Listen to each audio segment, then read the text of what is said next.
Listo. Bueno, otra vez, buenos días. Espero que estén muy bien. Vamos entonces en la semana 12. Esta semana es la semana 12. Eso quiere decir que nos quedan 5 semanas contando esta para terminar el semestre. Ya les falta poco.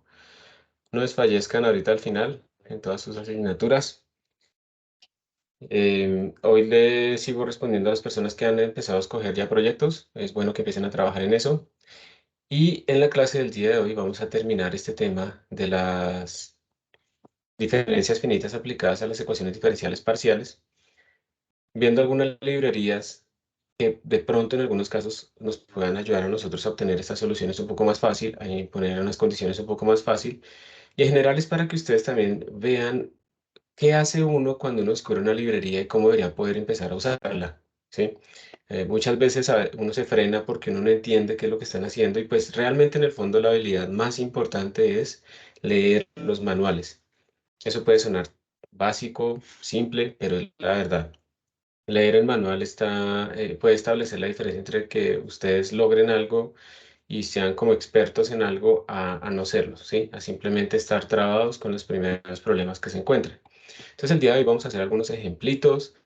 Vamos a tratar, digamos, de ver por primeros pasos qué haríamos nosotros, cómo le haríamos las cosas y de paso yo voy a probarlo aquí. Estoy en la sala, les estoy compartiendo la ventana de X2Go de la sala.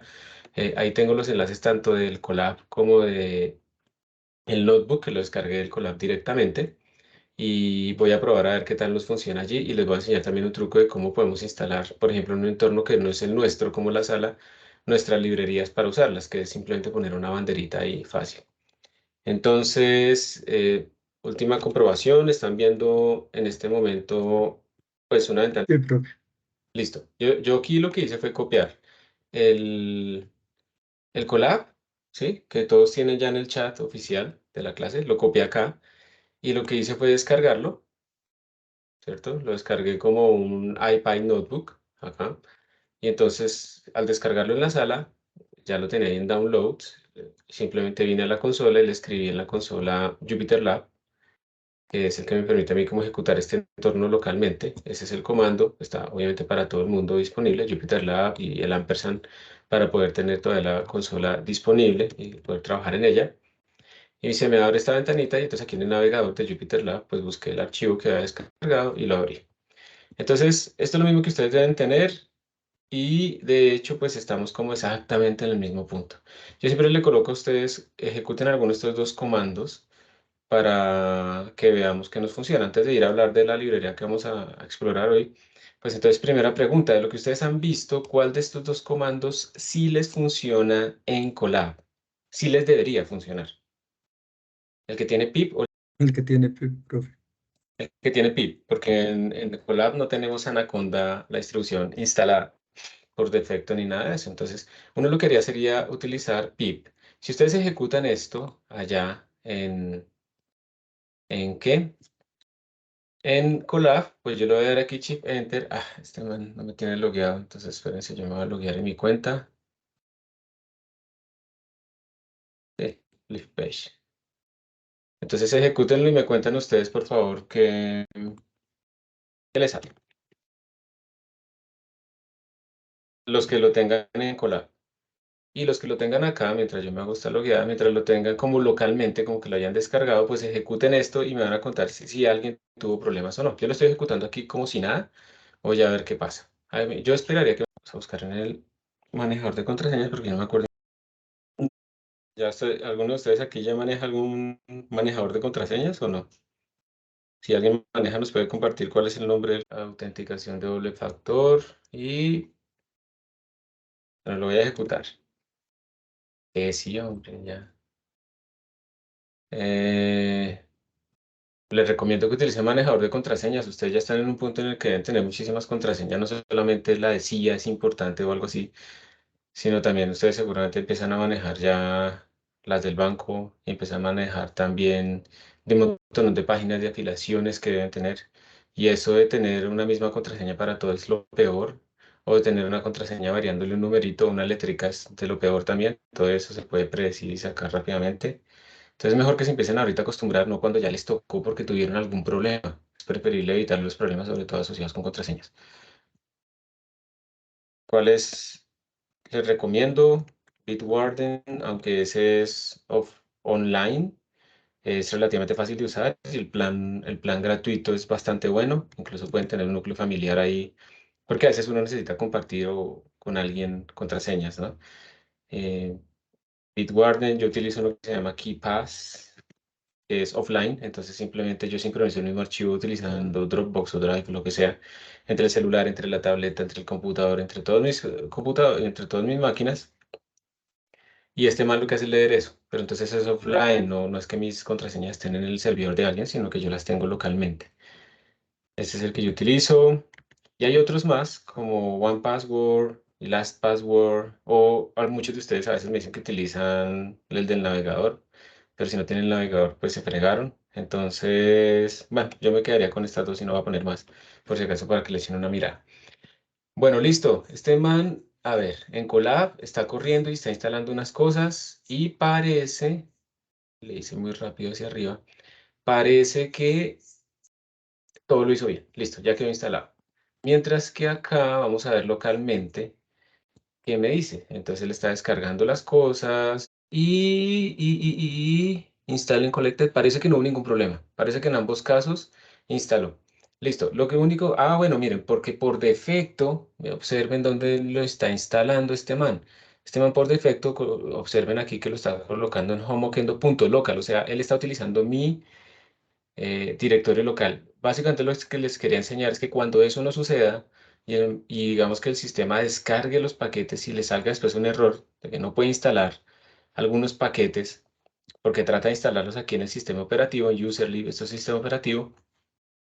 ¿Alguien sabe cómo se resuelve eso para yo instalar paquetes como en mi cuenta de usuario?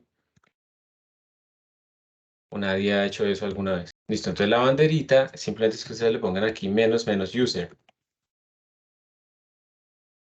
y eso es todo.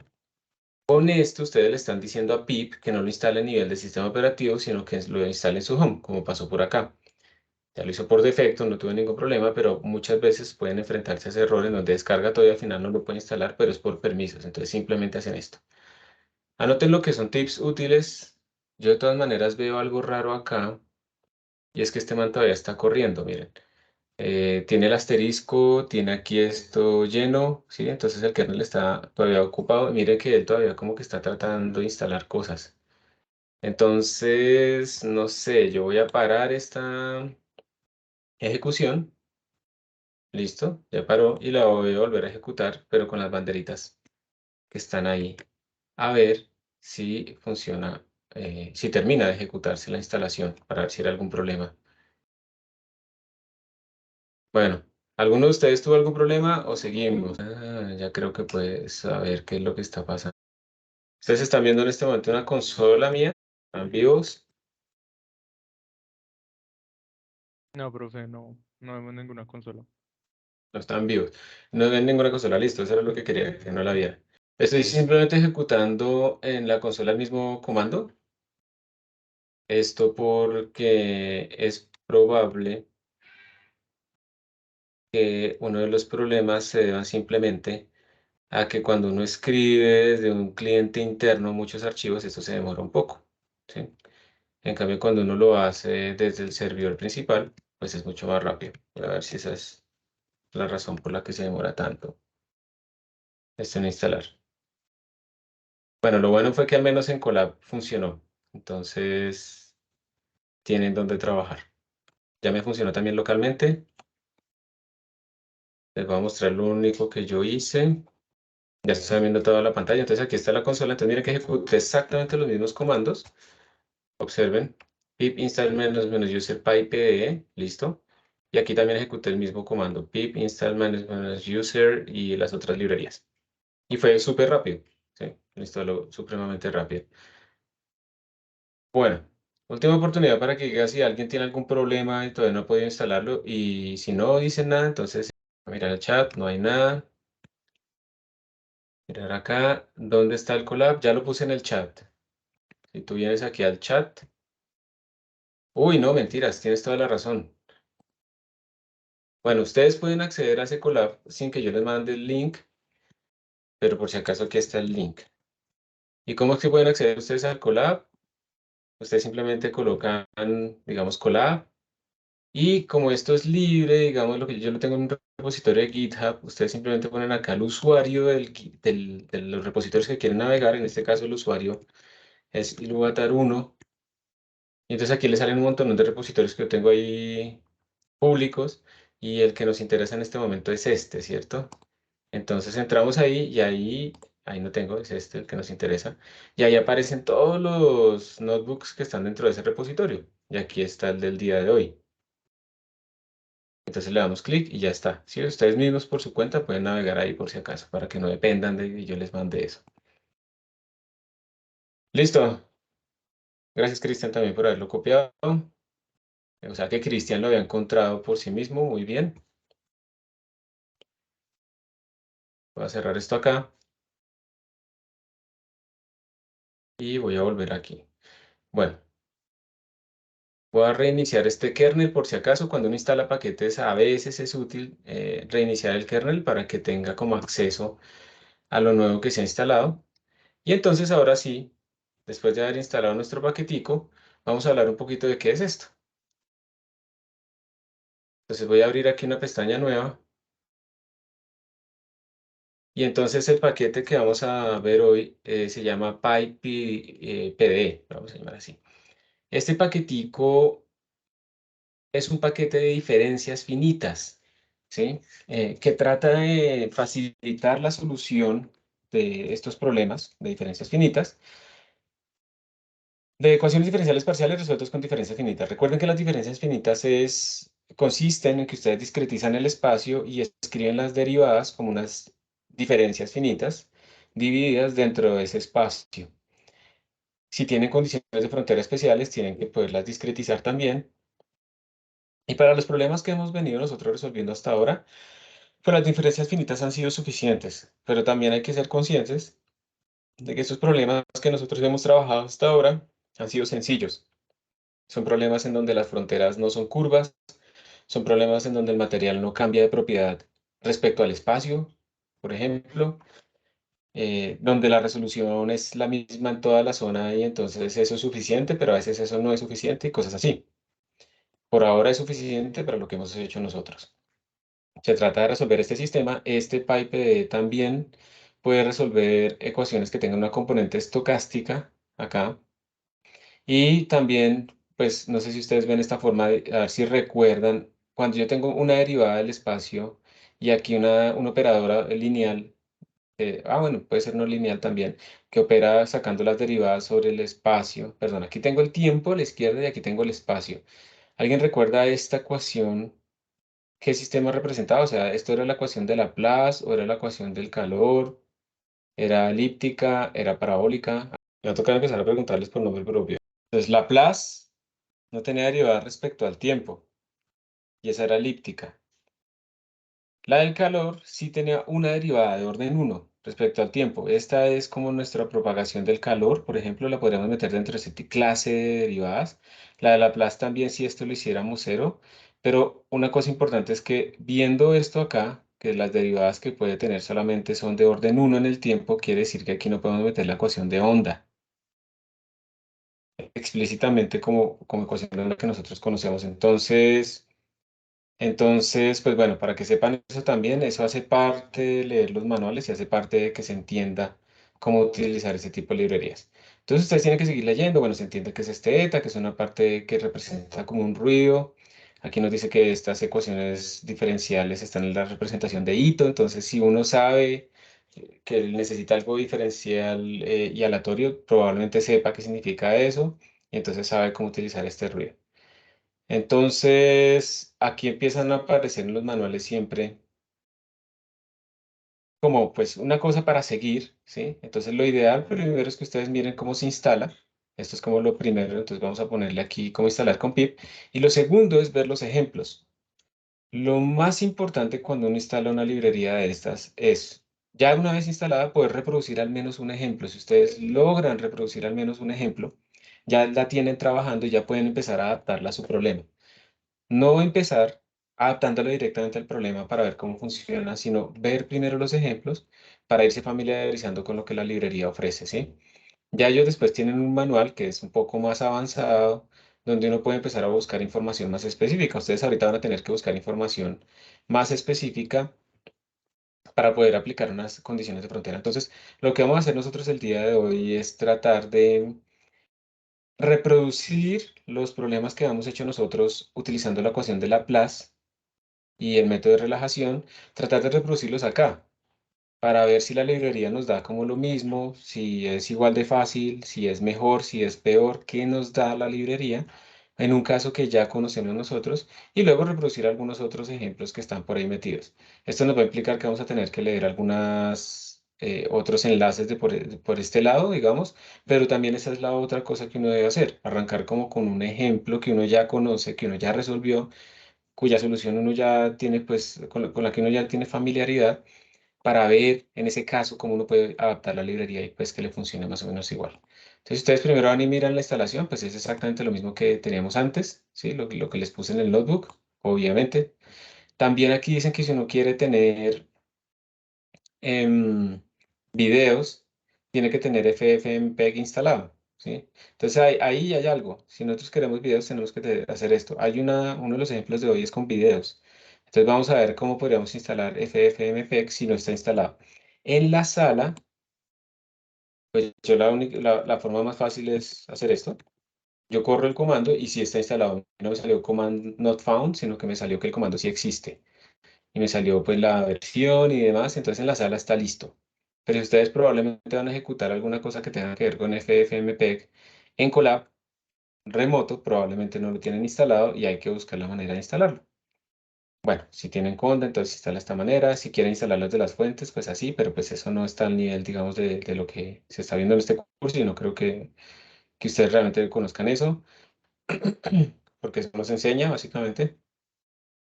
Hay unos paquetes opcionales y esto también es útil que ustedes vean. Digamos que yo creo que ustedes ejecutaron como esto que estaba acá como un poco a ciegas, ¿sí?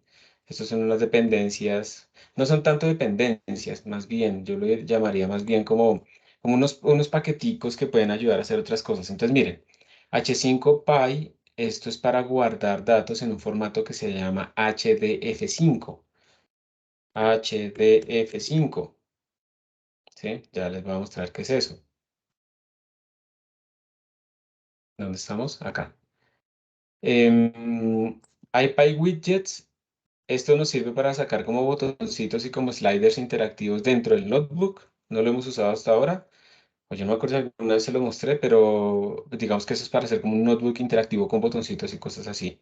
Napari es para poder mostrar unas figuras interactivas que utiliza esta librería. Numba, a ustedes ya les debe sonar. Numba ya saben para qué es, pero además es Numba MPI. Entonces este viene para ser paralelizado con MPI. MPI quiere decir Message Passing Interface. Es una librería que es la que, digamos, estableció como el estándar en programación en paralelo de memoria distribuida desde hace muchos años ya. Y lo que nos sirve es para poder trabajar en varios computadores. No solamente en un computador multinúcleo, sino en varios computadores multinúcleos tenemos que distribuir. Y eso pues uno tiene que aprender a programar. Esa es de las cosas que vemos en la electiva de alto rendimiento. Pero pues uno tiene, eso es otra forma de programar. Programar en paralelo es otro cuento. Esto trata de trivializar un poco, de hacer más sencillo todo.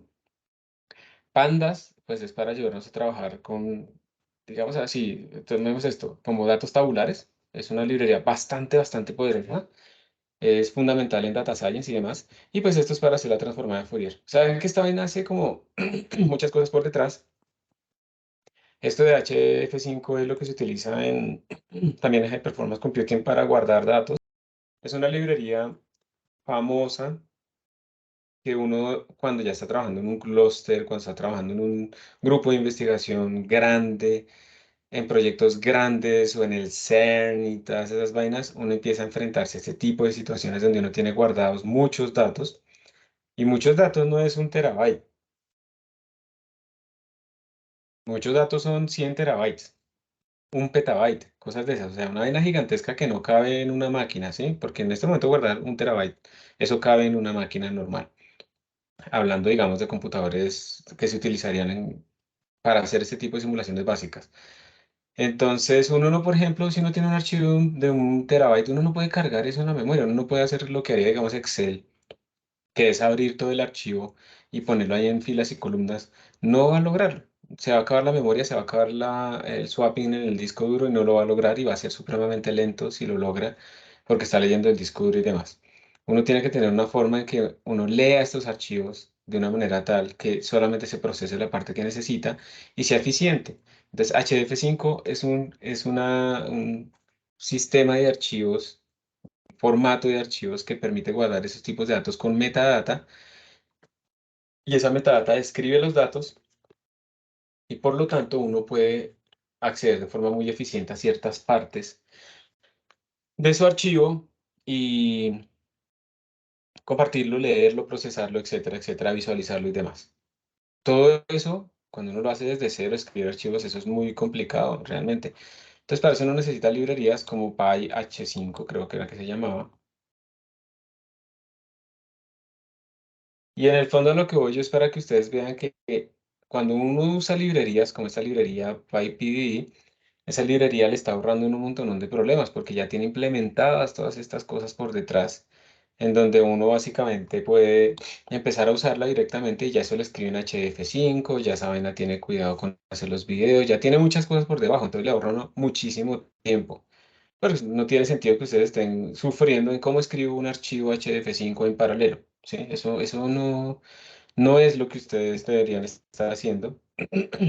Por mucho que les guste, digamos, meterse allá en el fondo, hay un punto en el que uno debe parar y no hacer todo desde cero.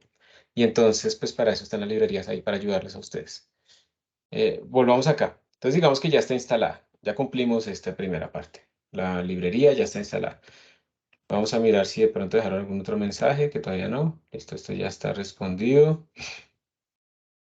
Vamos a mirar acá. El calor, sí, eso muy bien, Andrés Felipe, gracias. Ese era, pero no voy a trabajar hoy aquí, sino en la sala. Y entonces, lo que sigue es mirar los ejemplos, ¿sí? Ya está instalado, ok. Entonces vamos a hacer la instalación, sí. Entonces uno tiene que seguir leyendo, ¿no? Leyendo. Es importante leer estas cosas del package overview, por ejemplo, para uno hacerse una idea de qué puede y qué no puede hacer esto. Entonces dice, el principal propósito de este paquete es simular las ecuaciones diferenciales parciales en geometrías simples. Ya listo, geometrías simples. Aquí la evolución de la ecuación diferencial utiliza el método de líneas, discretizando explícitamente el espacio usando una grilla fija. Ok, entonces el operador que se utiliza es este Finite Difference Methods y a ver esto dónde manda. Me imagino que a Wikipedia, sí, el mismo que hemos visto nosotros en clase. Esto es exactamente igual. Entonces, una cosa importante es, actualmente, currently, nosotros podemos utilizar librerías o soportamos este tipo de, perdón, de grillas o de particiones en grillas cartesianas, polares, digamos que tengan simetría polar, que tengan simetría esférica o simetría cilíndrica. Para una pregunta que algún momento hicieron por acá sobre las diferentes geometrías, solamente estas, y puede también soportar condiciones de frontera periódicas, si se puede aplicar. Entonces, listo. Estamos en estas, ya se ve que hace más que lo que nosotros tenemos o que nosotros hemos hecho. También dice que sobre esas grillas se pueden especificar tanto campos escalares como campos vectoriales como campos tensoriales, ¿sí? Entonces, bien, ¿no?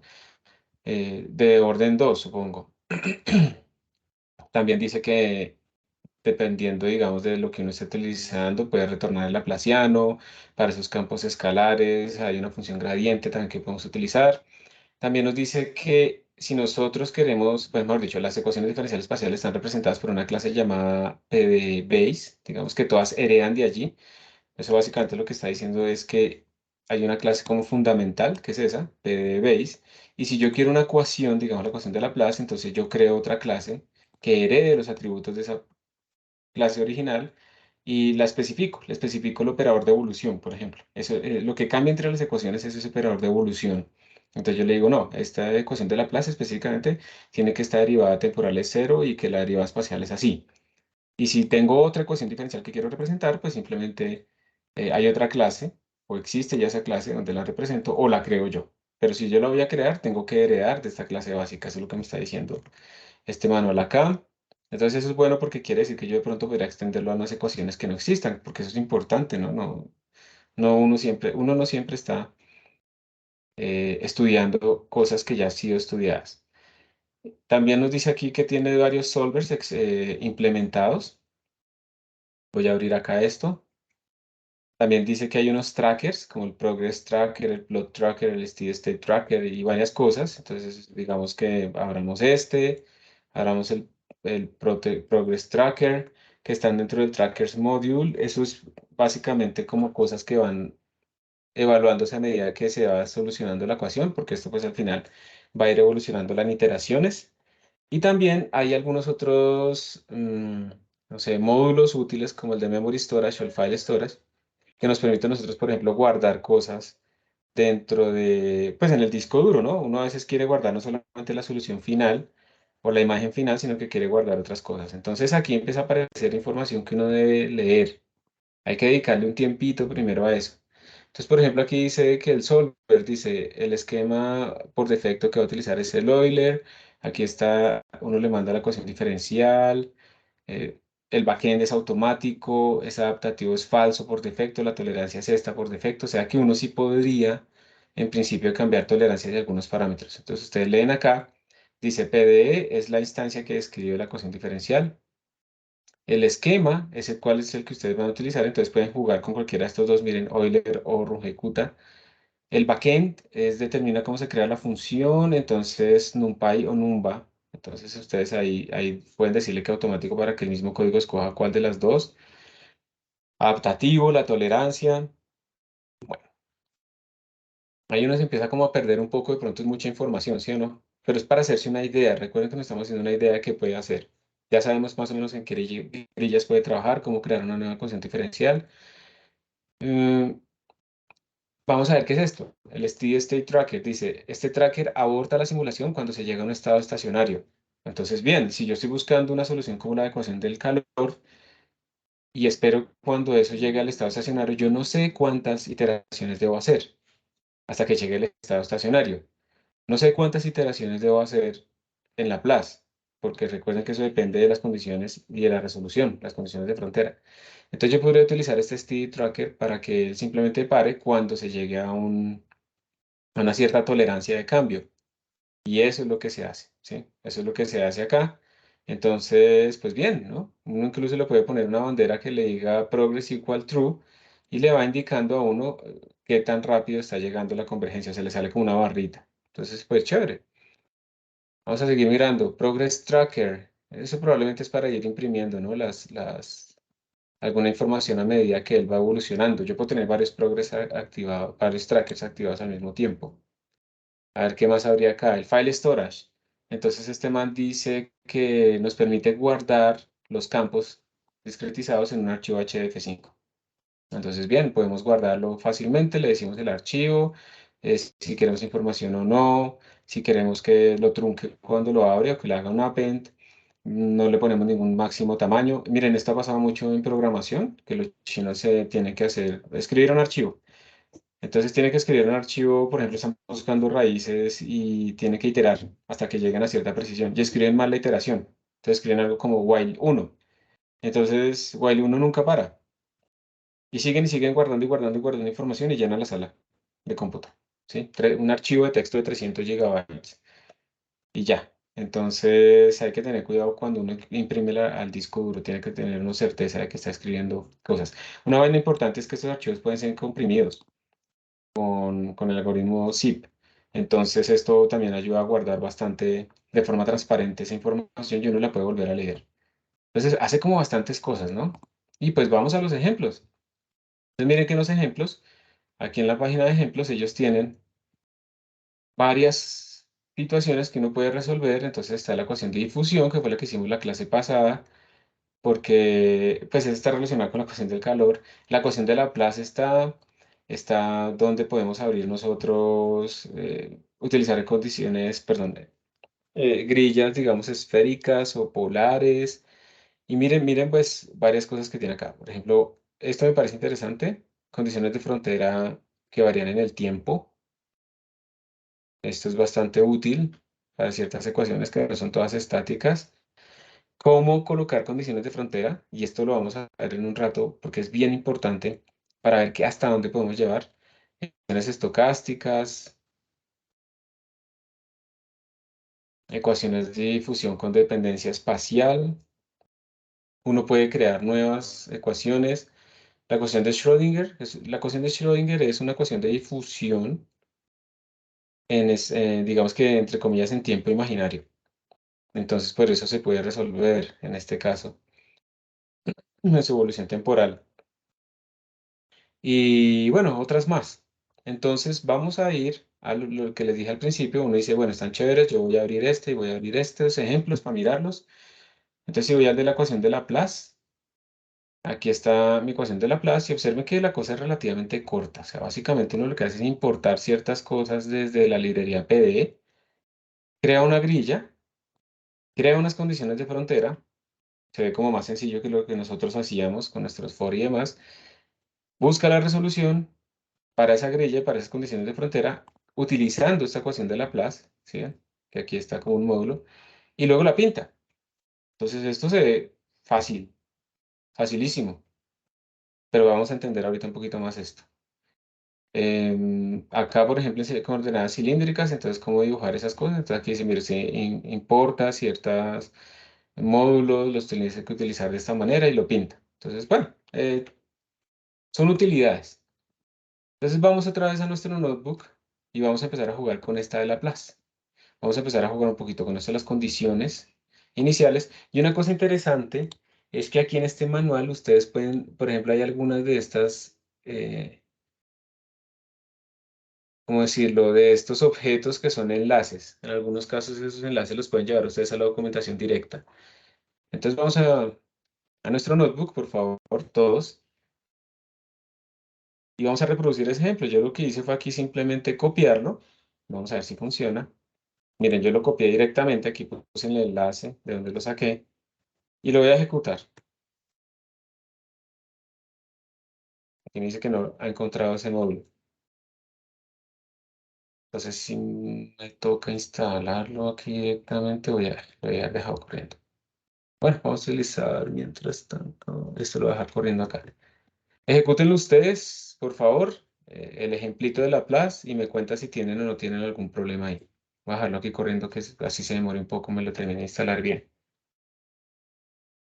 Porque aquí yo tengo Python 3.9 y este man lo instaló en el otro lado con Python 3.7. Sí, ese es el problema. Bueno, mientras tanto lo voy a hacer aquí en Colab, que supuestamente... Listo, perfecto. Entonces, yo creo que a todos les debió haber salido básicamente lo mismo. Vamos a agrandarlo aquí harto. Pregunta, ¿quién tuvo algún problema? ¿A quién no le dio? No le salió esto. Todo bien en Colab, listo, José, gracias por confirmar. Dejarlo corriendo aquí en la sala un poquito porque yo creo que sí me toca dejarlo corriendo allí donde estoy ejecutando. Estoy en sala 4, así se demore un poco mientras escribo los archivos en el home. Entonces, observa que fue fácil, ¿no? Fue facilito. Entonces lo que hicimos, vamos a tratar de entender, fue desde el módulo PDE importar el Cartesian Grid, porque vamos a utilizar una grilla cartesiana, importar el módulo de resolver la ecuación de Laplace, ¿cierto? Y entonces lo que hicimos fue crear una grilla con la Cartesian Grid, pero miren esta sintaxis y pues miren este número. Entonces aquí como que hay falta cosas por explicar. Luego creamos unas condiciones de frontera que también pues tienen una sintaxis como rara. Entonces aquí tenemos value seno de y, value seno de x. Luego pues llamamos al módulo con esta grilla de estas condiciones y luego lo pintamos. Entonces, a ver, ¿alguien entiende esta notación? No dentro del módulo Cartesian Grid, sino como notación de Python. Esto que estoy resaltando, ¿qué quiere decir? ¿Qué es eso? Voy a esperar hasta que alguien proponga una idea. ¿No serían los límites, profe? No sé. Parecen límites, ¿cierto? Pero entonces, ¿tú de dónde a dónde dirías que van los límites? Desde 0 hasta 2pi, ¿cierto? Sí, de 0 a 2pi. Pero en el eje X o en el eje Y o en ambos. En ambos. ¿Y por qué crees que en ambos? Porque ahí solamente está escrito una vez. Pues lo digo por la gráfica, pero supongo que tal vez ese por 2 sí, hace eso, no sé. Muy bien, no, pero sí, está muy bien. O sea, la gráfica lo está indicando. Es que creo que este ya terminó de instalar. Voy a correrlo otra vez. Ahora sí parece que está haciendo algo. Entonces, sí, lo primero es, sí, señor, eso es por digamos que la gráfica nos dice a nosotros efectivamente es como cuadrado y además, entonces una cosa de pronto que ustedes no saben o que les hayan enseñado a programar en Python, es que cuando ustedes multiplican una lista por un número entero, la lista se multiplica. Vamos a hacer eso, vamos a añadir aquí una celda. Yo olvidé, creo que lo pongo acá, ¿cierto? Miren, si ustedes, por ejemplo, colocan una lista que tiene el número 2 y le hacen Shift Enter, pues ahí sale la lista, ¿cierto? Pero si yo le pongo aquí esta lista por 2, entonces me sale la lista reproducida 2 veces. Entonces pareciera que esos manes dicen, bueno, usted tiene que poner un 0 y un 2. Digamos, yo quiero hacer esto como si fuera, los límites en el eje X van a ir de 0 a 2 y en el eje Y de 0 a 2. Entonces si yo hago esto así, me queda reproducida la lista 2 veces, pero me queda en una lista unidimensional. Entonces por esas razones que ellos lo hacen. Y entonces me queda una lista de 2 listas. Esos serían los límites para el eje X y esos serán los límites para el eje Y. Y por eso es que lo escriben de esa manera. Entonces, efectivamente, es así, pero pues aquí estamos hablando de una grilla que es cuadrada, que va desde 0 a 2pi en cada uno de los ejes. ¿Y ese 64 qué creen que será? Es la resolución. Probablemente sea la resolución. Listo. Entonces, es bueno entonces ir a mirar el Cartesian Grid específicamente. Entonces yo vengo acá y le pongo aquí Cartesian Grid. Es bueno ir a mirar si nuestras sospechas son correctas. Se le empieza a buscar y aquí dice solving, solving, bla, bla, bla. Yo quiero es como directamente el manual del Cartesian Grid. Entonces, a ver si lo logro encontrar acá y si no lo busco de otra manera. Está en el 4.2.4. Señor. Está en el 4.2.4. Ah, chango, ya me pasé. Espérate a ver si le doy clic acá, a ver si llego al mismo sitio. Creo que ya, míralo, sí, muchísimas gracias. Entonces ya llegamos al mismo sitio y observen que entonces aquí aparece toda una discusión de qué es un Cartesian Grid. Gracias. Entonces dice, se puede considerar como una colección de n en dimensional boxes, de cajas de n dimensiones, no sé qué, que se llaman celdas, ta, ta, ta. Entonces nos dice cómo la discretizan.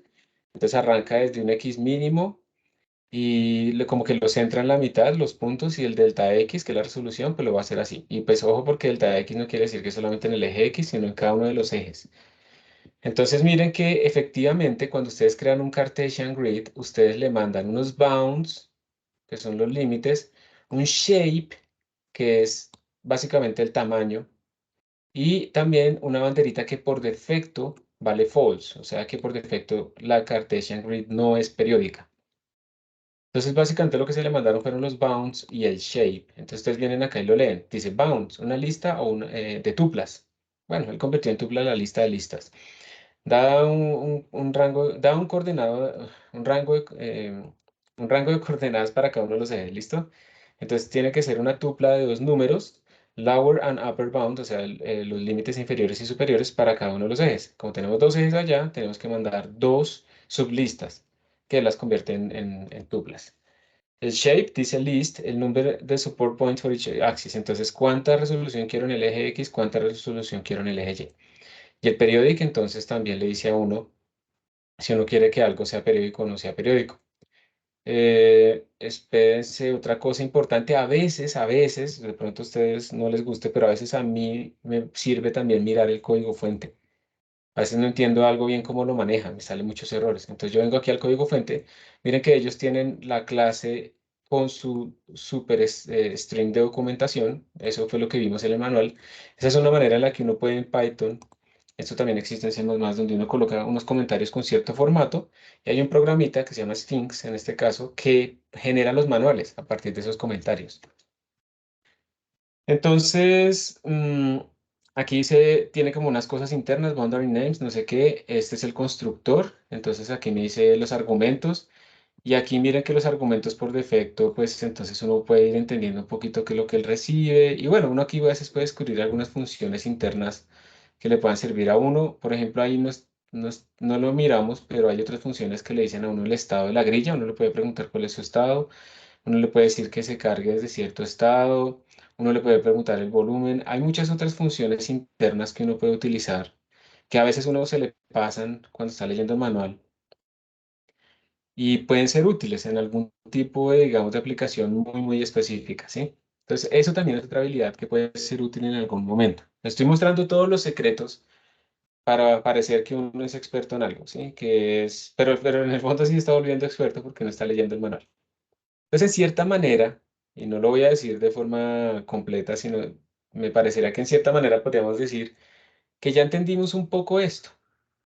Pero la manera fundamental de hacerlo sería, bueno, si yo quisiera, por ejemplo, 64 puntos en el eje X y 32 en el eje Y, ¿cómo podría yo reescribir esto? Tal vez hacer una lista que tenga 32 y 64. Vamos a ver, muy bien, buena propuesta, vamos a mirar. Entonces vamos a hacer una lista o una tupla, vamos a ver si no nos pelea por eso. ¿Si les parece que cambió o no cambió? No sé si la resolución de lo que les llega a ustedes en la imagen es, miren, lo voy a poner mucho más dramático. Observen que efectivamente en el eje X tenemos como una resolución y en el eje Y tenemos apenas como una resolución de A10. Entonces, efectivamente, con esto podemos tener dos resoluciones, pero es muy sencillo, ¿no? Volverle una lista.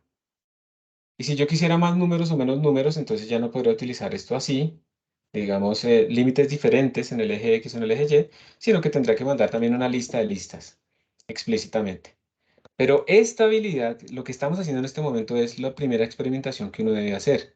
Leer un poquito, cambiar cositas y ver qué pasa, ¿sí? Y así uno va aprendiendo cómo utilizarlas. Entonces digamos que ya entendimos que podemos jugar así con las grillas. Ahora sigue lo de las boundary conditions. Las BCS. Entonces, ¿esto qué significará? ¿Qué creen ustedes? A ver, ¿qué sospechan de esa sintaxis, teniendo en cuenta que parece que las primeras partes de esa lista van por el eje X, las segundas por el eje Y? ¿Qué sospechan ustedes ahí? Que le está determinando los valores en los ejes. Los ejes, ¿cierto? Entonces, a ver, supongamos que esta primera parte es para el eje X. Si ustedes van y miran el eje X, que es y este es el eje Y. El eje X, esto sería una condición de frontera ¿de qué tipo? ¿De Dirichlet, de Newman, de Robin? Dirichlet. Dirichlet porque es valor, ¿cierto? Entonces, bueno, estamos sospechando, ¿no? Esto es como lo que uno pensaría, entonces muy bien. Y él está diciendo que esa condición es seno de Y. Entonces miren que en el eje X él puso como el seno de y pues sí, ¿no? Aquí se ve como positivo y aquí se ve como negativo, ¿sí lo ven? Según esta barrita, lo más amarillo es positivo, lo más azul oscuro es como negativo, más casi al negro. Entonces observen que empieza como el seno de X, ¿no? Esta vaina acá. Y se reproduce en ambos lados, tanto arriba como abajo. Y lo mismo pasa con este de acá, con el eje Y. Le estamos diciendo que su valor va a ser seno de X. Entonces tenemos como nuestros dos condiciones de frontera, pero observen que esas condiciones de frontera están iguales en ambos límites. Entonces uno empieza a preguntarse acá, si yo quisiera, por ejemplo, hacer el problema que teníamos en clase, ¿se acuerdan que nosotros tenemos un problema parecido donde en una de las fronteras tenemos como el seno, pero solamente la primera mitad del seno, y el resto en ceros? A partir de esto, ¿será que es posible o será que esta librería no puede? ¿Qué creen ustedes viéndolo así como está? Viendo que esta condición se aplicó en ambos lados. ¿Qué harían ustedes para tratar de poner las mismas condiciones que teníamos antes? Pues no sé si tal vez funcione de hacer como una lista de 4 elementos. Puede ser, parece que esta vaina lee listas. Muy bien. Entonces uno va y lee precisamente la documentación de las fronteras y ahí nos van a empezar a salir ideas. Ese es el ejercicio que ustedes van a tener que hacer en este momento. Miren que lo que yo hice es, vamos a reproducir el mismo problema que tenemos en clase anteriormente para la ecuación de Laplace. Entonces, miren, yo hice un par de trucos. Yo lo que hice fue, vamos a escribir el límite, el L, lo que mide el lado de nuestra grilla, aquí como una variable, 2 por n pi. Vamos a poner el número de puntos que queremos en los dos ejes, en este momento es igual, como una variable explícita. Entonces, hasta aquí yo no he hecho nada, solamente reemplacé esto y reemplacé pues esto.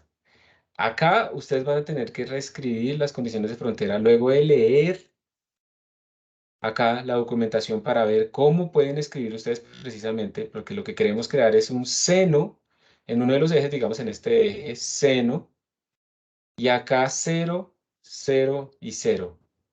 Queremos eso. Queremos fijar los valores de Dirichlet, pero queremos una cosa diferente acá que acá. Y no queremos que sea seno hasta 2pi, sino queremos que sea seno, solamente uno. Sigue siendo desde 0 hasta 2pi, pero queremos que sea solamente seno. O sea, hay que hacer un escalamiento. Eso es lo que ustedes van a descubrir, van a discutir entre ustedes luego de leer acá y van a escribirlo. Es una sola línea, es muy sencillo, ¿sí? Y luego vamos a ver otro par de cositas más. Entonces este va a ser el trabajo que van a hacer en este momento. ¿Está bien? Entregable. Y ahí yo les dejé el link para que vayan y lean. Y nos faltó leer un poquito también lo que hace la ecuación de Laplace, pero ya vamos allá. Vamos a resolver este problema. ¿Queda claro qué es lo que tienen que hacer? ¿Sí o no? Sí, profe. Ah, listo. Entonces, breakout rooms. ¿Cuántos hay? 12, 17, así, listo. Entre 4 y 5. Si pongo 4, entre 5 y 6. Dejémoslo así para que haya más posibilidades de que alguien comparta y que los otros lean y se ayuden. Ah, mire, quedaron todos de 5, excepto uno que quedó de 6. Entonces, ya saben qué es lo que hay que hacer. Yo les voy a poner el assignment ahorita. Tienen que enviar la foto de la solución y de la figura, ¿sí? O sea, todo ahí en una sola foto, con el nombre de todos ustedes, de todos los que ayudaron, los ponen aquí de comentario al inicio. Solamente lo envía una persona. Vamos a dejar el grupo 4 acá, que son 5 personas, el de Juan José Ruiz, Robert Ramírez, Andrés Julián Villamil, Andrés Felipe Suárez y Laura Rodríguez. Ustedes se van a quedar acá en la sala y a los otros les voy a mandar a su breakout room. Entonces, por favor, empiecen a trabajar. Tan pronto lleguen alguien, comparta pantalla y arranquen. Van a tener... Listo, chicos, ya quedaron ustedes acá. Recuerden que ustedes van a quedar grabados. Por favor, ¿quién va a compartir pantalla? Yo comparto. Gracias, Andrés Felipe, adelante. Pues todos obviamente leyendo el manual y arranquen a ver. Ah, mira, Andrés Felipe ya adelantó muy bien. Aún me falta. Si no pueden hablar, si no tienen micrófono, escriban por el chat, pero participen, por favor. Mm, ¿Cómo es que son las condiciones? Cero en todo menos en el inicio, ¿cierto? Exacto, sí, el seno de pi, Entonces, pi x. Y pues ahí la tienes bien porque yo estaba leyendo y dice que solo cuando la condición está en ambos lados del eje, entonces pues se deja simple. Es decir, value para uno y se aplica a ambos lados del x, al inicio y al final. Y pues hay que especificar, ser explícito en el caso de que se necesiten diferentes condiciones. En ahí ese estaría caso, bien. creo que en el eje Y no haría falta discriminar, ¿no? Es decir, solo sería un value cero Sí, que se aplique para ambos. tienes razón, sería solo así, ¿no? Exacto. Bueno, no sé bien. A Ahí ver, está BCS en res y está definido en BS. Hay que cambiar el nombre ahí. Bueno, podríamos redefinir. Ah, mira, sí tienes toda razón. Con razón No me da cuenta de los cambios. No le gustó. Hagamos la sintaxis tal y como está en la página. SX y BCY. Ujú. ¿Cuáles serían los que se repiten Y, cierto? Y serían A copiar. Y en X sería eso. Values in, pero creo que era, además de eso, pues la condición, recuerdo que era seno de pi por x, o como era, en X por L o sobre L. ya reviso. Y esto sería BCX, BCY. Era seno de pi por x. Entonces, tienes un doble. ¿Sabes qué estamos haciendo mal? Creo que el x afuera no hace falta, ¿o sí? No, tampoco lo... no, bueno, ya hizo algo. Esa es. Es que solo queremos un seno, ¿no? Ujú. ¿Cómo lo reescribimos? El escalamiento que hemos hecho sería seno de pi por variables del L, como ustedes habían dicho. Porque con eso, cuando la variable toma el máximo, cuando vale L, esa variable sobre L da 1 y nos queda seno de pi. Entonces nos queda solamente la primera parte del seno. Pero ahí él no entiende qué es Pero L. sería fuera del Entonces, paréntesis. pues es que si lo pones afuera, ¿Acá? él no va a No. entender No. porque ¿Ahí? es una cadena sobre un número. Voy en otro sitio. Así no. Dicen ustedes. Ya reviso. ¿No sería entre paréntesis? El Ah, 2. sí. Tienes toda la razón. Estoy haciendo mal. Listo. Sí. Ahora a subirlo. Esto se dijera guardar la figura ahí de una. Ay, ven, escribo los nombres ya en el chat. Entonces, Pero el profe no ha dejado ningún. somos Andrés Julián, Robert, Andrés Felipe, Laura Rodríguez y yo. Ahí te los envié. El Villamizar no es Juan, es Villamil.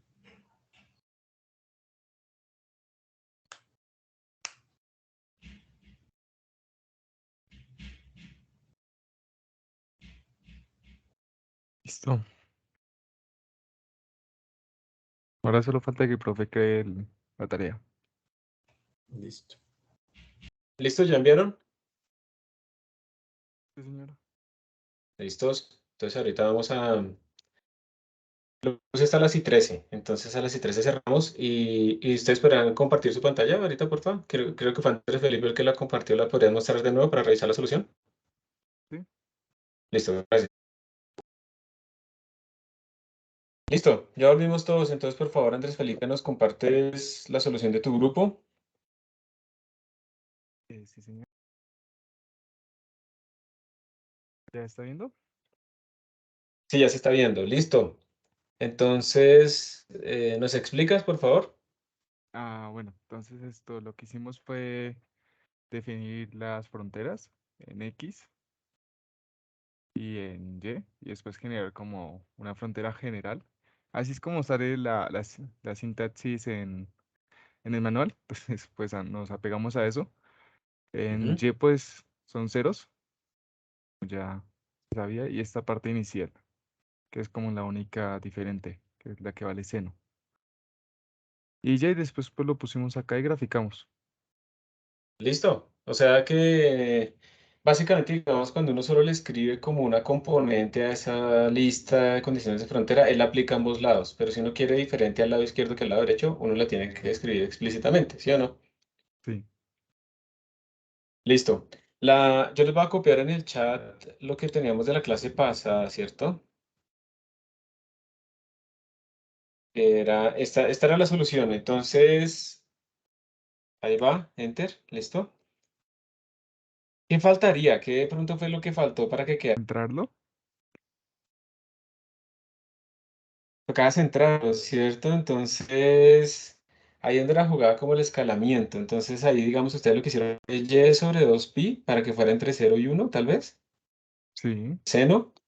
Pero entonces les quedó como, de todas maneras, el rango de todo el valor de y está entre 0 y pi. Entonces, sí, o sea, falta un escalamiento. Entonces, a ver, vamos a ver. Pues no lo tienes que resolver ahorita. Hay varias formas de escribirlo, ¿sí? Hay un truco incluso que proponían que era no hacerlo entre 0 y 2, que L no valiera 2pi, sino que valiera pi, y ya, ¿cierto? Que ese será también otro truco que se podría utilizar. ¿Alguien puede compartirnos por el chat la solución para ese escalamiento, para que lo probemos? De los otros grupos, los que sí lo lograron tener así igual. Espérate a que lo pasen ahí por el chat y vamos a ver. Entonces, mira, ahí te copiaron uno. Te copiaron dos. Puedes copiar primero el de Cristian ahí en las condiciones de frontera. O sea, comenta las tuyas. No vamos a borrarlas. Comenta esas que tú tienes. Ajá. Esas 3 líneas. Nunca borren lo que ustedes tenían. No, también comenta eso. Comenta todos los 3 bloques. Listo, ya. Listo. Y ahora copia la de Cristian. Eso. Ya, esa es la de Cristian. Listo. Toca poner el preciso. Eso. Entonces la de Cristian parece que sí dio, ¿cierto? Miremos qué escribió el grupo de Cristian. Escribió value seno de y pi sobre l. Entonces, ¿eso qué es?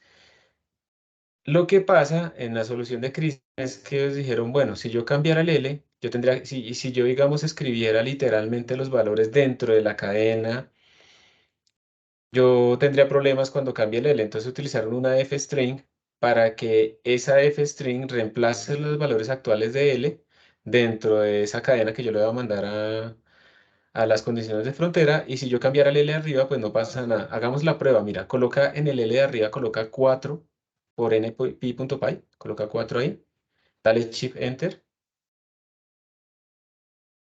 y da igual. Escala. Vuélvelo al 2 otra vez, por favor. Listo. Entonces ese es un truco. O sea, miren que lo de las f-strings y esas cosas que pues he tratado como de enseñarles, aparte de Python, que pienso que no son tradicionalmente enseñadas, les pueden ser útiles en otros contextos. Listo, entonces borra ahora esta de Cristian que está bien. Borra esas 3 líneas, 6 en total eso. Y ahora copia la de Daniel, que probablemente también de bien, pero tiene unas cositas que podríamos discutir. La de Daniel es directamente la condición, también está bien. O sea, ellos no se pusieron a hacer una lista para X y para Y. Y entonces pudieron haber llegado a ese 0.5 de varias maneras, ¿sí? Experimentando o diciendo, no, pues es que si yo redujera el rango a 0pi, pues ya me da, entonces voy a dividirlo entre 2. Realmente lo que están escribiendo ellos es, si ustedes se dan cuenta, lo voy a escribir aquí en el chat, pi por x sobre l. Ese es el escalamiento apropiado, porque nosotros queremos solamente la primera parte de la ecuación de la gráfica del seno que va entre 0 y 2pi. Queremos la gráfica de 0 a pi. Entonces, si ustedes se dan cuenta de lo que puse en el chat, seno de pi por x sobre l, cuando l vale 2pi, entonces yo simplifico pi sobre 2pi y me queda x sobre 2, o sea, 0.5 por x, que es exactamente lo que ellos tienen ahí. Pero ¿cuál es el problema? Eh, Ve por favor, Andrés Felipe, arriba y escala L a 4pi. Ya no funciona, porque depende explícitamente de que L valga 2pi. Por mucho que hayamos vuelto L una variable, este código no está parametrizado con L. Y esa es la diferencia, ¿sí? Entonces, vuelve y lo pones en 2pi, por favor, arriba. Y pues vuelve a estar bien, pero eso es para que ustedes vean que la idea de cuando uno escribe un código en términos de variables es que si yo cambio las variables, pues como que el comportamiento escale con esas variables. Y cuando le ponemos el 0.5 así de forma explícita, no nos va a funcionar. Entonces, para que lo tengamos en cuenta, esto es el aprendizaje. ¿Listo? Daniel, se entiende, digamos que está bien, pero no invocando a Daniel y todos los miembros del grupo, ¿no? Sí, señor profe. Listo, gracias. Bueno, entonces, gracias, Diego, también. Entonces, bien, eso era como la solución. Les voy a compartir pantalla. Muchísimas gracias, Andrés Felipe y todo el grupo por compartir ahí su solución. Listo. Disculpen. Ustedes también, por ejemplo, como cuando yo me metí por allá a mirar Grid, yo vi que hay una función que se llamaba plot. Entonces yo puedo ponerle aquí, venga, miremos cómo es la grilla, ¿cierto? Grid.plot y me sale pues la grilla también graficada. Pero antes de pasar al siguiente ejercicio, yo aquí me metí precisamente la función que todos ustedes investigaron, que es esta de Boundary Conditions. Entonces, efectivamente, la forma general es que uno manda una lista para la parte de X a la izquierda, la parte de X a la derecha, la parte de Y inferior y la parte de Y superior. Si uno solo manda una, entonces eso lo aplica a ambos lados. Y si uno le pone periodic, eso sí definitivamente no tiene sentido ponerle en ambos lados porque uno no puede decir que algo sea periódico por, digamos, en el eje X es periódico a la izquierda, pero a la derecha es fijo, ¿no? Eso no tiene sentido. Mm, también yo espero que hayan observado que hay varios tipos de condiciones de frontera que uno puede poner. Cuando ustedes le ponen value, ustedes le están especificando la condición de Dirichlet. El valor tiene que valer esto en esta frontera. Si le ponen de Newman, entonces le tiene que colocar derivative, porque eso es una derivada. Entonces aquí se le está diciendo la derivada vale -1, ¿sí? Por ejemplo. Y si ustedes le colocan, si quieren unas mixtas, entonces es un poco más complicado, las de Robin. Es un poquito más complicado. Déjenme ver aquí algo, si aquí está el ejemplo o no. Aquí está una mixta. Y también hay otras de tipo curvatura, también, que es la segunda derivada. Estas son las mixtas, estas son las de Robin, entonces se llaman mixtas. Y estas mixtas se escriben de una manera en la que se pone la derivada más la función por una constante igual a otra constante. Entonces mire que se le pone aquí el valor 2 y aquí el valor 7. O se puede definir la curvatura. Esos son para otro tipo de diferentes condiciones, digamos, de frontera que podemos colocar nosotros, ¿sí? Si quieren ver más al respecto, entonces aquí dice vaya a la documentación, entonces uno le da clic, le hace caso. Y ellos tienen un PDF ahí en donde les explican a ustedes todo lo que quieren decir estas condiciones de frontera, cómo es la notación, cómo la están convirtiendo, cómo sería cuando fuera un tensor, cuando fuera no sé qué, ¿sí? Entonces tiene como un paper ahí chiquito que les permite a ustedes leer la manera formal de todo, como ellos están tratando de escribir las condiciones de frontera. Bueno, yo estuve, ahorita les voy a decir, antes pasemos acá otra vez. Entonces, aquí está la solución, como yo la escribí, que es básicamente lo mismo que ustedes escriben. ¿Sí? Listo. Vamos, baje, baje, baje, baje. Listo. Uf, se bajó mucho. Entonces aquí está, ¿no? Entonces estoy especificando una lista con los dos límites. Seno de pi por y sobre L, value 0, bueno, value 0 por todo lado. Otra cosa importante, no sé si ustedes lo alcanzaron a leer, es que él dice que él parsear. Él procesa, digamos, estas cosas que uno le manda, cuando son funciones, esto lo parsea utilizando exec y algo que se llama simpy. Bueno, una cosa importante que de pronto para ustedes no es importante ahorita, pero es bueno tenerlo en cuenta, es que cuando esto lo parsea con exec, esto puede ejecutar comandos. Entonces yo aquí podría poner un comando ejecutado por Python dentro de mi computador que me borre todo, o que me mande un email con los datos que encuentra en cierto directorio seguro. Entonces es muy peligroso utilizar esto cuando uno hace programas para otros, porque uno pues está abriendo un hueco de seguridad durísimo. Entonces eso es lo que advierten acá. Y SymPy es una librería de Python muy poderosa que hace cálculo simbólico, como MATLAB, piénsenlo así. Entonces con SymPy, MATLAB no, perdón, matemática. SymPy se utiliza muchísimos paquetes, es rápido, no es equivalente a matemática en todo, no lo es. Matemática pues tiene toda una fundación detrás, mucho dinero, y esto es de voluntarios, entonces pues obviamente no va a ser lo mismo. Espérense a ver si aquí podemos ver algunos ejemplos en los tutoriales del símbolo. Entonces, digamos esto. Vamos a ver si aquí sale un ejemplito. Básicamente ustedes pueden definir símbolos con Symbolic Python, ¿sí? Ustedes definen símbolos, ustedes le pueden preguntar, le pueden decir, por ejemplo, esto, miren, X y Y van a ser el símbolo X y el símbolo Y. Y con eso ustedes pueden empezar a hacer como ecuaciones. Usted le puede pedir la integral, por ejemplo, de una función X al cuadrado y no les va a salir un número, sino que les va a salir X al cubo sobre 3 más una constante. Eso es lo que hace la computación, digamos, simbólica que tienen ustedes acá. Miren, aquí se están definiendo 4 símbolos, X, T, Z y Nu. Uno le puede pedir que imprima incluso en LaTeX y cosas de ese estilo. Pero entonces ustedes aquí le están diciendo, hágame la derivada de seno de x por la exponencial de x en términos de x. También puede ser derivadas parciales. Entonces el man le bota a ustedes la derivada, e a la de x, seno de x, más e a la de x, coseno de x. ¿Sí? Y esto lo pueden asociar a una función de x y después la pueden graficar y demás. Eso es el cálculo simbólico. Él está utilizando esto como símbolo, si no les está dando a ustedes un número, sino como la expresión general. Pueden hacer integrales. La integral de e a la x, seno de x, e a la x, coseno de x, pues ¿qué es esto? Obviamente nos tiene que dar seno de x por e a la x, y efectivamente nos da e a la x por seno de x. Integrales indefinidas, pero simbólicas, también las puede hacer. Tiene módulos de optimización de ecuaciones diferenciales, parciales y ordinarias, ¿sí? Es muy poderoso. Entonces, por ejemplo, acá se le está pidiendo, mire, y es una función, y, y queremos resolver la ecuación diferencial, que es y menos y igual a e a la t. Entonces, está la ecuación y menos y igual a e a la t en términos de y de t. Y aquí sale la solución. Esta es la solución de esa ecuación diferencial. Funciona para muchas cosas, no para todo. Mire que también uno le puede pedir valores propios y se los da en términos simbólicos sin digamos, simplificarlo a números flotantes. Y esto es para mantener la precisión. ¿Sí? Funciones de Bessel, bueno, todo lo que ustedes quieran, hay mucho más por detrás. A veces funciona bien, a veces no.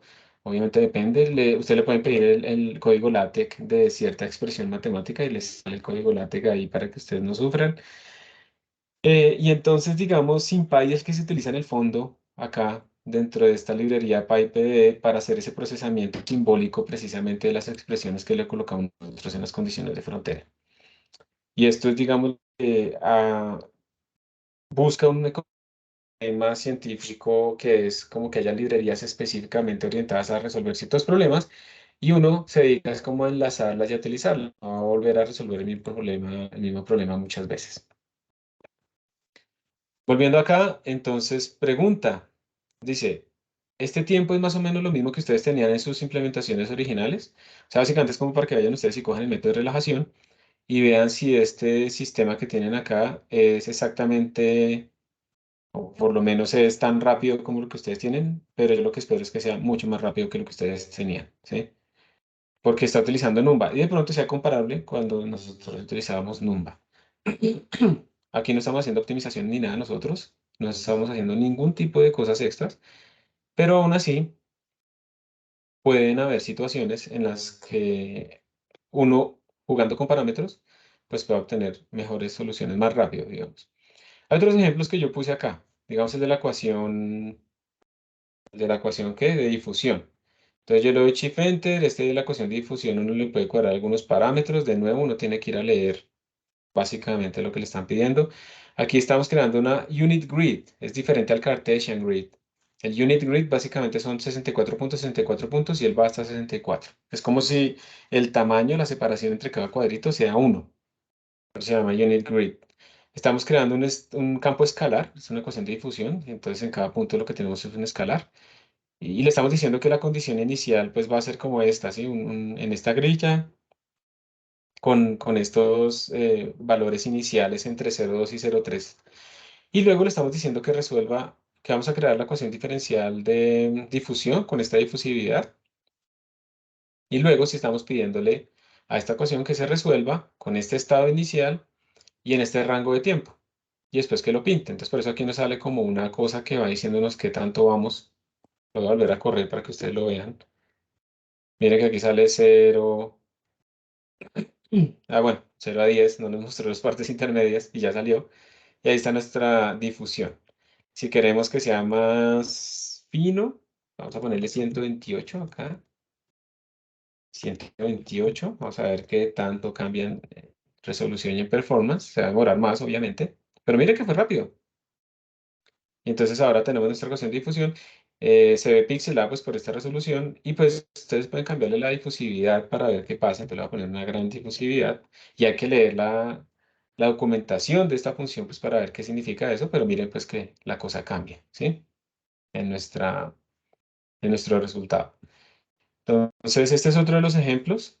Cuando yo tenga que hacer la ecuación de evolución pues también lo puedo hacer acá. Quise copiar también el ejemplo de esféricamente simétrico. Entonces se crea una grilla esféricamente simétrica con este radio que va entre 1 y 5, o sea, está cortada, es como un anillo, con este shape, con esta resolución. También es la ecuación de difusión, también tenemos un dt, un rango de tiempo, y vamos a ver qué pasa cuando yo lo ejecuto. ¿Qué sale? Entonces aquí tenemos la solución de nuestra ecuación de difusión, pero en un anillo. Lo podemos resolver con esta librería porque tiene tiene la posibilidad de trabajar con este tipo de condiciones y de grillas, no solo condiciones de frontera, sino de grillas que tienen este tipo de simetrías. ¿Vamos bien hasta acá o hay el problema? Aquí nos compartió Cristian Camilo una librería para obtener el LaTeX desde una imagen. LaTeX OCR, buenísimo. Muchas gracias. Miremos a ver quién en el chat da no. Esto no hay nada. Perdí. Listo. Y aquí es donde uno empieza. Hay dos cosas importantes. Bueno, yo no les voy a decir todavía una. Acuérdeme, por favor, si terminamos acá el tema. Acuérdame, profe, no nos dijo una cosa importante. Otra cosa importante es, una vez quisiera hacer videos, animaciones de la evolución. Nosotros no los hemos hecho todavía, con Matplotlib se puede, pero acá ellos tienen una forma de hacer esos videos. Yo no la encontré directamente en la documentación, está la documentación de la función de video, pero no está, digamos, un ejemplo explícito. Yo lo encontré en otro repositorio, entonces aquí les dejé a ustedes ¿el qué? El enlace. Y básicamente lo que hay que hacer. Dice, usted lo que va a hacer es bueno, vamos a hacer la ecuación de difusión. Tiene que importar algo para guardar en la memoria ciertos archivos. Va a hacerlo para un campo escalar, va a hacerlo en una unit grid y va a utilizar una funcioncita que se llama movie_scalar, pues porque vamos a hacer una grabación de un campo escalar. Creamos nuestra grilla, creamos el estado inicial. Creamos un objeto, memory storage, para guardar, digamos, pedir memoria para guardar allí nuestros y creamos un tracker. Un tracker es algo que va a ir ejecutándose en cada paso de tiempo a medida que se soluciona nuestra ecuación. En este caso, este tracker lo vamos a llamar tracker y yo le voy a colocar este intervalo. Este intervalo es cada cuánto se activa el tracker. Entonces observen por favor que aquí yo tengo un delta T de 0.005, pero la activación la estoy haciendo en 0.010. Esto quiere decir que cada 2 pasos activo el tracker para grabar el video. Porque a veces no es buena idea grabar todos los pasos de tiempo, eso es demasiada información. Entonces uno puede hacerlo más óptimo con los ciertos pasos de tiempo. Entonces aquí hay una relación, ¿listo? Entre estos dos. Yo aquí incluso le puse esto así, esta sintaxis, ¿alguien sabe para qué sirve? ¿Nadie? Esto sirve para pedirle que nos dé como una ayuda, que nos describa ese objeto, que nos dé el manual del objeto. Entonces yo le puse esta preguntita. Bueno, ecuación de difusión, la resuelvo. Lo único que cambió con el ejemplo anterior fue que yo le mandé un tracker. Fue lo único que cambió. Y luego le digo a este man, oiga, entonces créeme por favor un video utilizando estas cosas que guardamos en la memoria. Entonces por eso hay que tener cuidado de no guardar todos los pasos, sobre todo cuando la malla es muy gruesa, muy fina más bien. Y guárdamelo en este archivito, diffusion.mov. Entonces vamos a ver qué pasa cuando yo ejecuto esto. En la sala. Lo estoy ejecutando en la sala, entonces miren que aquí están pasando como varios cuadros. Ya terminó. Esto es demasiado rápido. Vamos a ver qué sale acá. Not find a valid device, can't figure encoder. Ta, ta, ta, ta, ta. Broken pipe, no sé qué. Me salió un error gigante. Y dice, comando ffmpeg, yo creo que tal vez él lo encuentra ffmpeg. Listo. Si lo hacemos en Colab, vamos a ver, en Colab obviamente también tiene que fallar porque allá no está instalado. ¿Dónde está? Lo estoy ejecutando. Está en la solución. En este momento es mucho más en la sala. Está corriendo, está pasando acá. ¿Dónde fue que llegó? Ese quedó en 0.01, ¿no? Parece que sí está funcionando. Vamos, vamos, termine.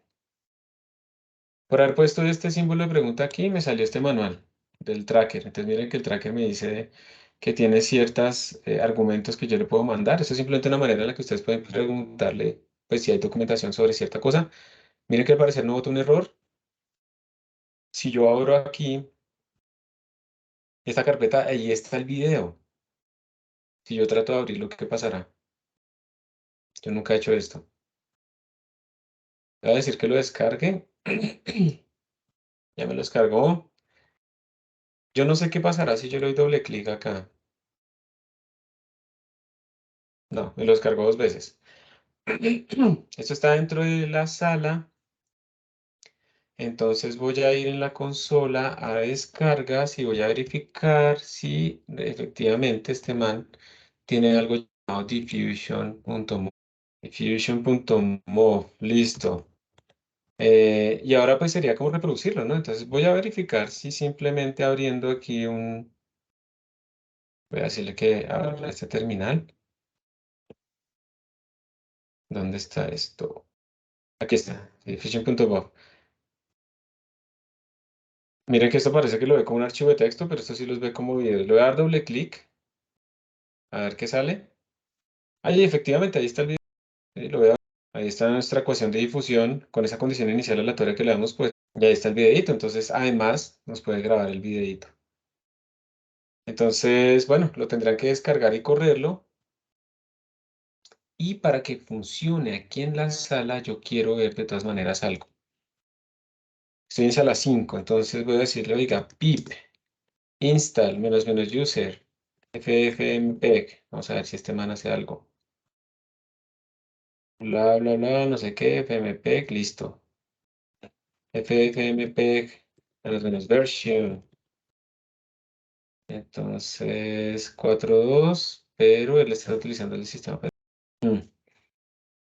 Este es el que no le gusta. Bueno, me toca mirar después cómo poder hacer que utilice el de Python. Bueno, listo. Esta es la forma entonces en la que podemos generar videos. ¿Alguien tuvo algún problema para generarlo? Ahí en Colab. Por favor, me dicen si ok en Colab o no. Para ustedes. ¿Alguno, por favor, me confirma que todo bien en Colab? Listo, ok en Colab. Gracias. Ok, entonces, sigamos. ¿Debe haber alguna diferencia entre este comando y lo que usted está tratando de hacer? Otra opción importante es poder escribir los datos. A veces yo quisiera escribir los datos para poderlos procesar aparte, visualizarlos en ParaView, hacer algún tipo de procesamiento extra. Entonces también existe eso, también existe la posibilidad. Y en ese caso, digamos, uno puede decirle ¿a qué? A PDE también que imprima archivos. Entonces uno le puede decir, por ejemplo, en archivos temporales, como se está haciendo acá, bueno, en archivos fijos, no importa. Y entonces uno básicamente hace lo mismo. Tenemos la grilla, tenemos un estado que va a ser, esto va a ser un poco más complejo porque tiene una parte escalar y una parte vectorial. Pero básicamente ustedes lo que hacen es decirle cuál es el path donde van a escribir los archivos. Y luego de eso ustedes simplemente le dicen a PDE que cree ese archivo y que si ya existe, lo trunque. Entonces después lo van a resolver y en el tracker le mandan ese writer para que le escriban este caso en cada paso de tiempo. El 1. Y después de eso, ustedes van a tener un archivo que es HDF5 disponible para poderlo procesar en otro archivo. O acá lo que se está haciendo es leerlo y crear una gráfica que se llama gráfica Chemographs. En este momento olvido cuál es La descripción exacta, en este caso el man crea un archivo temporal, que es este, y al final de hacer la simulación lo va a imprimir y luego lo va a volver a leer y lo va a pintar. Estas son las gráficas que están ahí escritas. Un archivo de este estilo, ¿dónde está?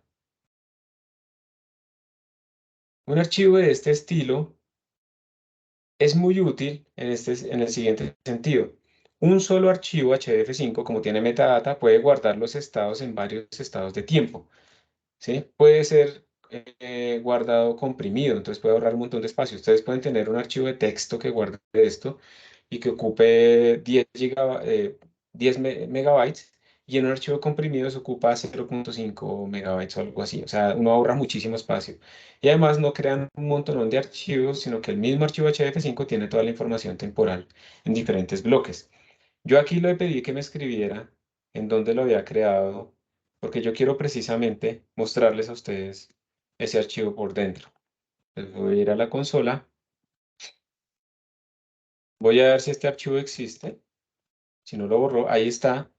Voy a ver cuánto pesa, ls-lh, 31 kilobytes, y voy a hacer algo, voy a tratar de abrirlo. Entonces voy a mirarlo con BAT. Y miren que BAT, pues bueno, es que aquí por la consola no se ve casi nada, pero BAT ahí está mostrando unas líneas raras. Voy a mostrarlo peor con LES, que se vea literalmente lo que tiene el archivo. Él me dice que es un binario, yo le digo sí, ábralo. Miren que eso está comprimido. Y por lo tanto, como es un binario, yo no lo puedo leer. Pero aquí adentro, entre todas estas cadenas binarias, está toda esta información. Hay una parte que dice time. Entonces le dice, usted tiene dos bloques, como dos cuadros. El primer cuadro tiene esta grilla que tiene este nombre y estos datos. El segundo bloque tiene esta grilla que se... Y todo se lo pueden guardar. Si tienen 1000, lo pueden guardar ahí todo, absolutamente. Y HDF5 como formato inteligente se encarga de decirles dónde empieza un cuadro, dónde termina el otro, cuánto mide y como es binario, entonces exactamente en qué dirección de memoria arranca uno y termina el otro y demás. Y todo eso es transparente para ustedes. Esto ya son aplicaciones más avanzadas para visualizaciones más avanzadas, pero es bueno que sepan que eso se puede hacer. Entonces, yo creo que hemos hecho bastantes ejemplos. Hay muchos más. Si ustedes quieren jugar con más cosas, pues vienen aquí a la página de ejemplos y ahí están, digamos, todo el resto de cosas. Hay más librerías. Está esta de Scikit Finite Div. No voy a mostrarla aquí instalándola y demás. Lo único que quería era mostrarles una herramienta súper útil que se llama HoloViews, que les permite crear unas gráficas interactivas, como la que vamos a ver aquí. Espérense, ya les muestro. Scikit-diff también es para hacer diferencias finitas, también es para resolver ecuaciones de este estilo.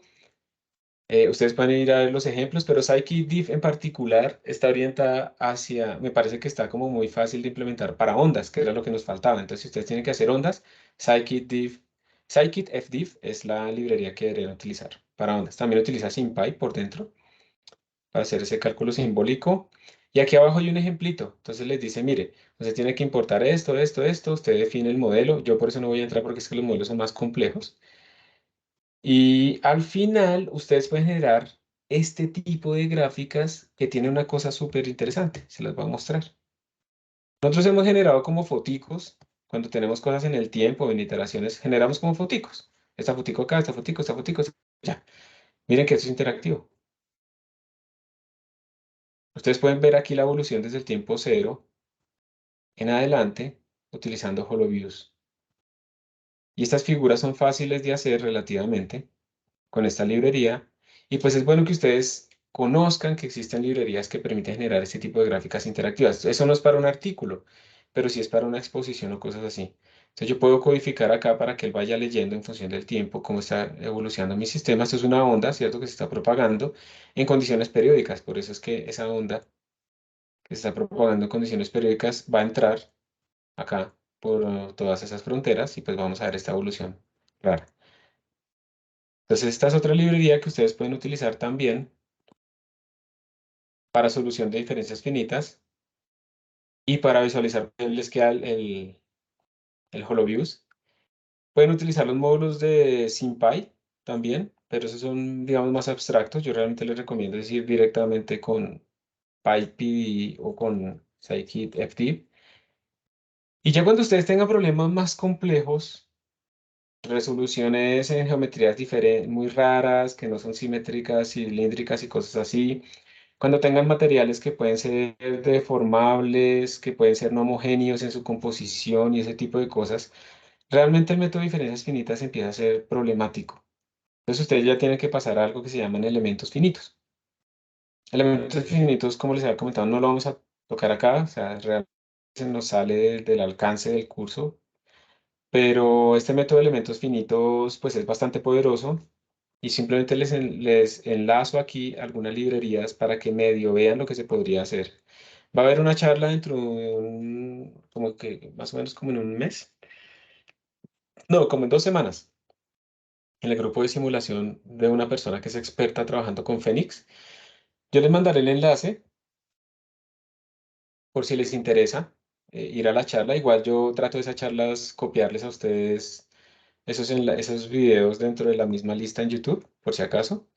Pero entonces para que ustedes vean qué se puede hacer con estos elementos finitos, un elemento finito básicamente es, ustedes van a discretizar el espacio, pero ya no lo tienen que discretizar en grillas rectangulares, sino como en triangulaciones. Y eso les da una generalidad bastante buena. Y luego lo que uno hace es buscar resolver la ecuación diferencial en esos elementos pequeños que generó y luego hacer condiciones de continuidad para que pues, la solución sea compatible por todo lado. Entonces, a ver si aquí podemos ver los ejemplos. Gallery. Entonces, miren, ustedes aquí ya están enfrentados a otro tipo de problemas mucho más complejos. Aquí se están modelando geometrías más complicadas, por ejemplo, acústica, difusión, pero en 3 dimensiones, túneles de viento, entonces uno puede colocar ese tipo de condiciones de frontera. Esto es como una ecuación de Laplace, pero pues eso al final uno lo puede asociar con flujo de fluidos alrededor de obstáculos porque cumplen como unas ecuaciones potenciales en esos fluidos ideales. Entonces uno puede resolver en ese tipo de situaciones también aplicando elementos finitos, como sería el arrastre y este tipo de cosas. En geometrías, digamos, tridimensionales más complejas, piezas de equipos. Aquí está la ecuación de Poisson resuelta en estas condiciones que son muchísimo más complejas que lo que podemos hacer en diferencias finitas. Y lo mismo pasa con Fénix.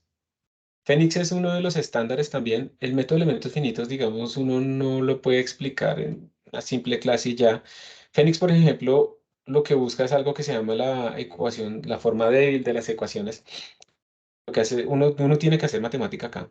Uno tiene que coger la ecuación diferencial y transformarla utilizando como una generalización de integración por partes, transformarla de esta forma integral.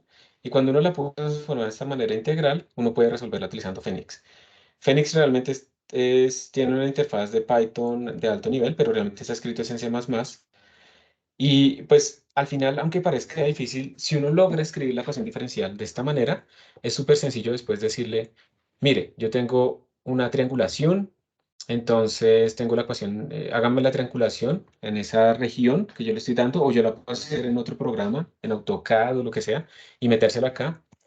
Luego simplemente le defino la ecuación. Estos son como productos puntos, que es lo que ustedes ven aquí, la divergencia de U por Q por dx. O sea, miren que ustedes se están escribiendo el integrando. ¿Sí? Esta ecuación se está escribiendo el integrando. eh, y ya, después uno le dice a ese man que lo resuelva. Aquí ocurre una magia, una caja negra que hace una magia.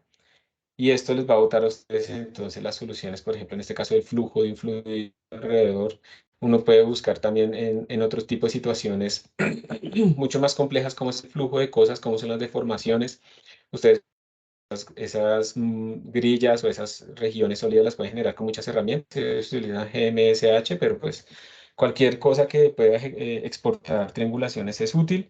Lo pueden correr en paralelo. Este MPI run es la forma en la que uno corre procesos en paralelo con MPI, que incluso pueden ser scripts de Python y él soporta internamente este tipo de situaciones. Entonces aquí yo estoy generando 64 procesos y dependiendo puede ser que tenga un computador con 64 cores físicos o puede ser que tenga dos computadores, cada uno con 32 cores y él se encarga de la distribución de memoria y demás. Entonces son cosas realmente potentes. Este GMSH pues para generar las triangulaciones de geometrías que sean complejas. Y pues como pueden ver, es muy potente, pero pues también requiere mucho más tiempo. Si en algún momento se tiene que enfrentar a un problema de ese estilo, realmente, digamos así, es más difícil y más complejo. Realmente estas herramientas son más apropiadas que las diferencias finitas o métodos de simulación como Lattice-Boltzmann o algo de ese estilo. Y pues con esto ustedes ya terminamos este módulo de ecuaciones diferenciales parciales. Hemos hecho como un camino que me parece útil recordarlo, que son, empezamos con las ODS, las diferenciales ordinarias, que tenían Initial Value Problem, y luego hicimos unas que era el Boundary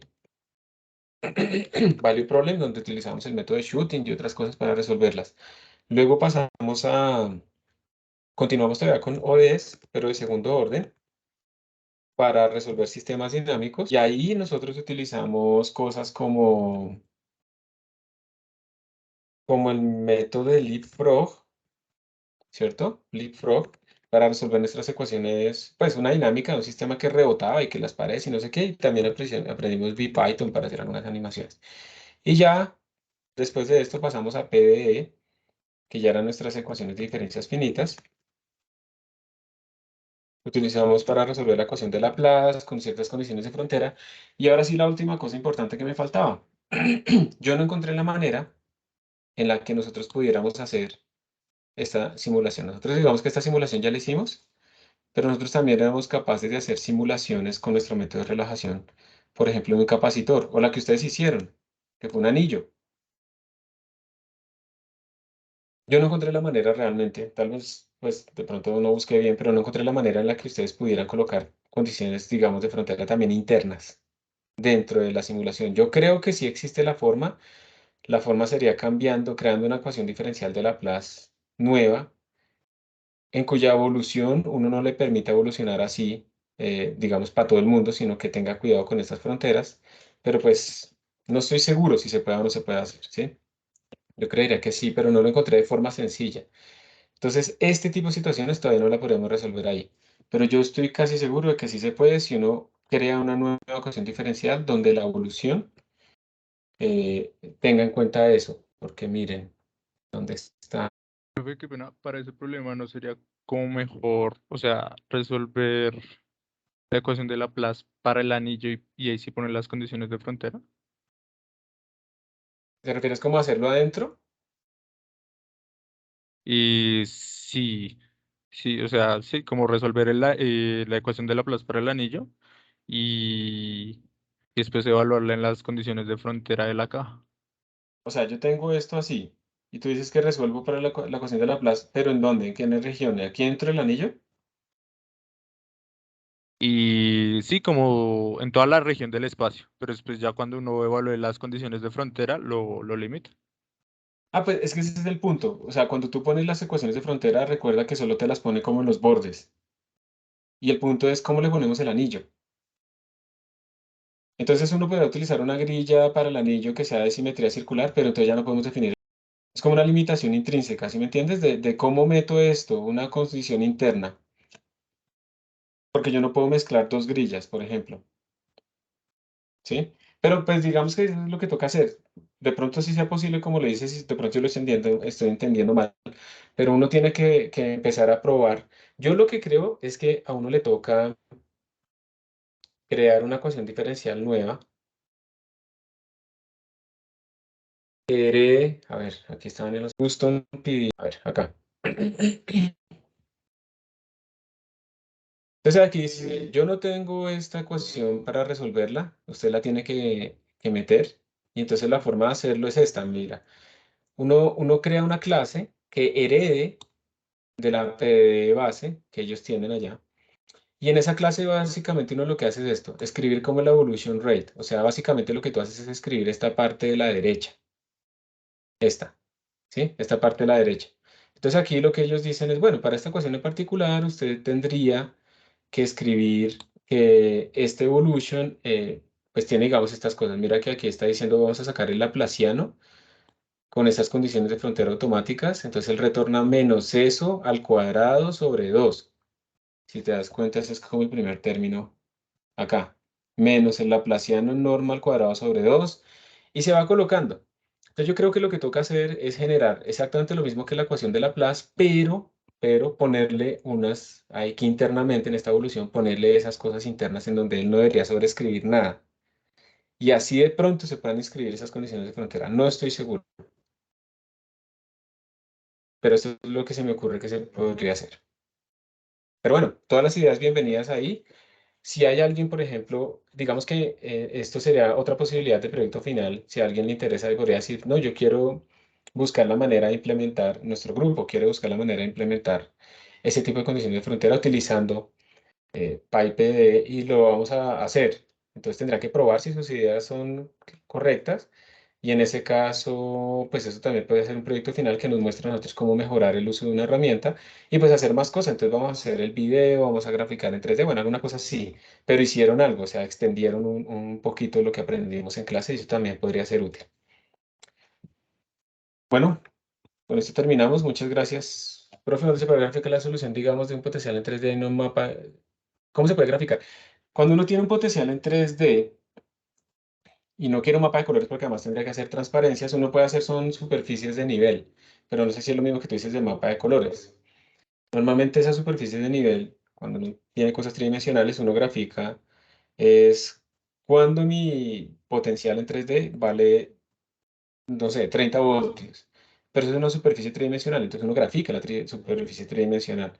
Luego, cuando vale 40, grafica la superficie tridimensional. O incluso, pues, uno incluso podría hacer como un corte en eso para ver esas varias superficies tridimensionales y poderlas ver las internas y las externas. Eso, pues, hay diferentes maneras, pero es la que yo he visto. La otra cosa es con los colores, ¿sí? Para mapearlo. Pero cuando son regiones que uno quiere ver, uno lo hace como por volúmenes, no isosurface, sino isovolumes, ¿sí? Volúmenes de nivel. Eso sería una posibilidad. Deben haber más, pero eso es una. ¿Cómo guardaríamos la resultada? Ah, bien, esa es una buena pregunta. Creí que la teníamos acá, pero cuando ustedes le dicen punto plot, esa es una buena pregunta. Entonces, miren, me voy a devolver acá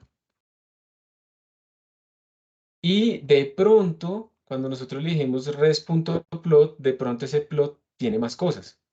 Entonces, miren lo que yo voy a hacer. Le voy a poner acá un símbolo de pregunta para que me salga el manual. Y aquí me sale el manual, entonces dicen plot, kind, string, auto. Entonces por defecto vale auto, es un string. Title, file name. Entonces, miren que si yo leo acá dice file name. If given, the plot is written to the specified file.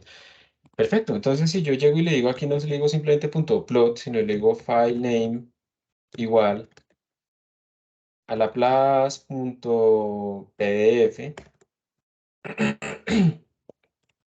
Le doy shift enter. Entonces el man me la pintó acá, pero voy a mirarlo en la consola. Me tiene que haber aparecido aquí un archivito llamado laplace.pdf. Ahí está, mírenlo. Laplace.pdf.